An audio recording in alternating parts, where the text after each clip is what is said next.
Hello guys, kakapalit lang natin ng filter. Ito yung pinagpalitan natin. Tingnan mo. Madumi na. Ito yung sediment. Ito yung GEC. Ito yung CTO. So bagong filter na po yung ginabit natin. Ngayon ang ginagawa natin is flushing. Ngayon guys, nagpa-flushing tayo para malinis yung result ng tubig.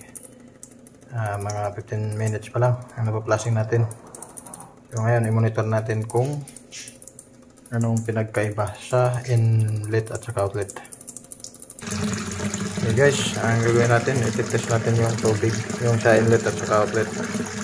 Yung galing sa source, panghugas ng kamay. Ito yung dumana ng filter natin. So i-test natin kung ilan ang diferensya. So, isara natin to.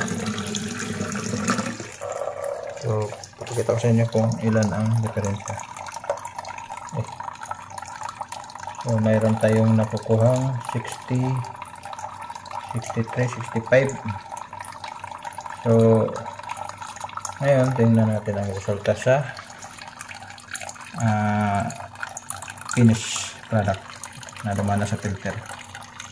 Tingnan nyo guys, zero guys, ang linis na ng kakapalitan natin ng filter. So ayos, set na yun naman to. Linis na malinis guys. Ito yung finished product natin. So nakuha natin zero na. So ito set na inumin na to, malinis at malinis, wala nang dumi to. Ano nito guys, ito ay dumaan ang 7 filter. Mayroon tayong UV, post carbon, alkaline, tapos mayroon tayong para matatanggal yung amoy. Inumin natin.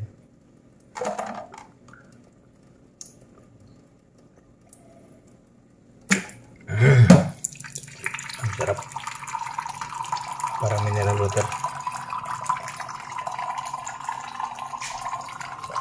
Guys, ito pala ang natin, filter, sediment, GEC, CTO. Ayun, mayroon tayong alkaline, tatlo plus UVX. Ito yung UV natin, gumagana yan. Ayan, ilaw yan, kulay blue yung ilaw.